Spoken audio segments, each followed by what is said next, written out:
आइए जानते हैं आज की देश दुनिया समेत यूपी बिहार की 50 महत्वपूर्ण खबरों को सिर्फ 5 मिनट में, लेकिन उससे पहले चैनल को सब्सक्राइब करना ना भूलें।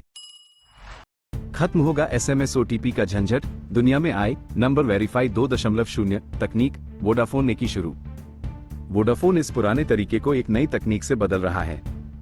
इस तकनीक का नाम नंबर वेरीफाई 2.0 है, जिसे ग्लोबल स्तर पर लॉन्च किया गया।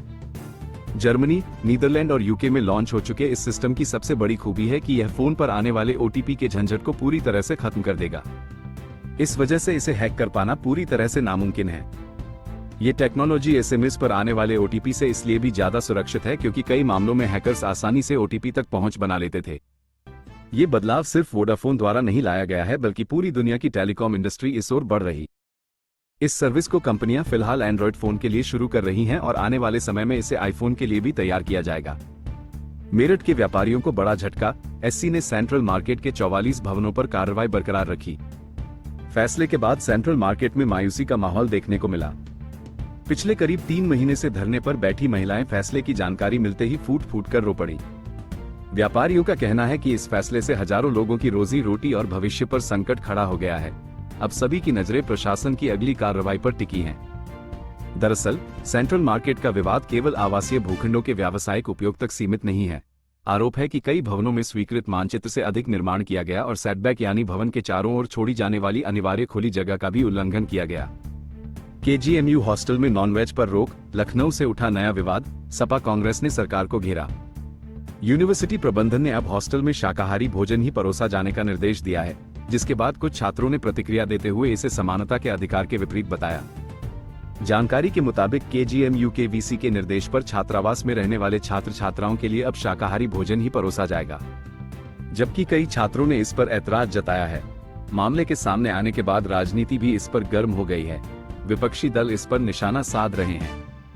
कांग्रेस प्रवक्ता सुरेंद्र राजपूत ने कहा कि केजीएमयू की समस्याओं पर बात नहीं करते, खाने पीने की चीजों पर कुठाराघात करते हैं। पिंक बूथ पर मदद मांगने पहुंचा था युवक, पुलिस ने नहीं खोला दरवाजा, खून बहने से हुई मौत। मधुबन बापूधाम क्षेत्र में पुलिस की संवेदनहीनता का मामला सामने आया है।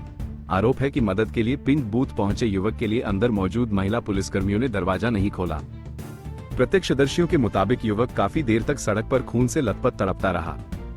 आरोप है कि समय पर एम्बुलेंस और प्राथमिक उपचार नहीं मिलने से उसकी हालत बिगड़ती गई। बाद में अस्पताल ले जाया गया, जहां डॉक्टरों ने उसे मृत घोषित कर दिया।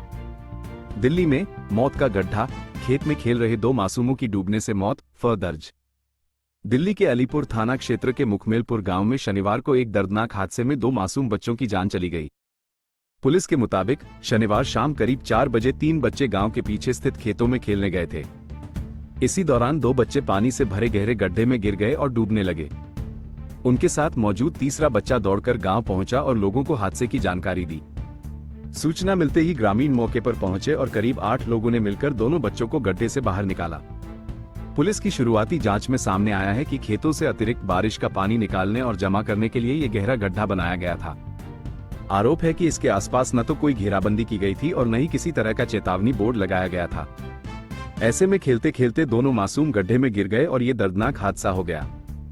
दिल्ली फायर सर्विस के अनुसार सूचना मिलने पर दमकल की टीम मौके पर पहुंची, लेकिन स्थानीय लोगों ने पहले ही दोनों बच्चों को गड्ढे से बाहर निकाल लिया था।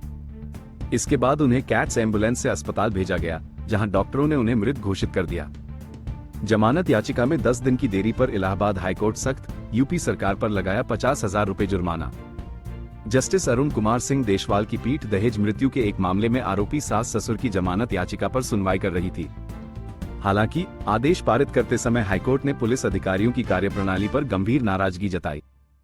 अदालत ने कहा कि संयुक्त निदेशक अभियोजन कार्यालय द्वारा 17 जून को जमानत याचिका की प्रति पुलिस पैरवीकार को उपलब्ध करा दी गई थी।